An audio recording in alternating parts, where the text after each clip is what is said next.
ഇന്ന് രാവിലെ തന്നെ വാട്ടുകപ്പ വേവിക്കാമെന്ന് വിചാരിച്ചു. അങ്ങനെ തലേന്ന് തന്നെ വാട്ടുകപ്പ വെള്ളത്തിലിട്ടിട്ടുണ്ടായിരുന്നേ. വാട്ടുകപ്പ ഇവിടെ വാട്ടിയതാണേ. അതുകൊണ്ട് ഞുറുക്കിയിട്ടാണ് വാട്ടിയെടുത്തത്. അതുകൊണ്ട് പിറ്റേ ദിവസം രാവിലെ നമുക്ക് ഞുറുക്കിയൊന്നും സമയം കളയണ്ട, നേരെ കഴുകി അടുപ്പത്തേക്ക് വെച്ചാൽ മതി.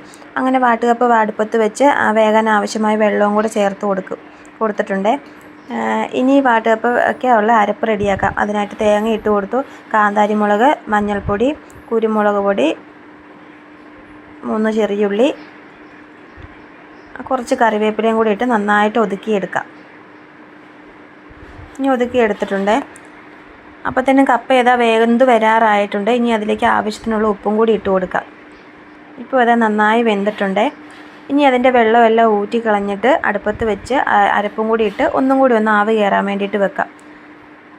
അപ്പോൾ കപ്പേൻ്റെ അടിയിലുള്ള വെള്ളമെല്ലാം നന്നായി വറ്റി വരുന്ന സമയത്ത് നന്നായി ഇളക്കിയെടുക്കാം. കപ്പ ഇളക്കി നന്നായി വേവിച്ചെടുത്തിട്ടുണ്ട്.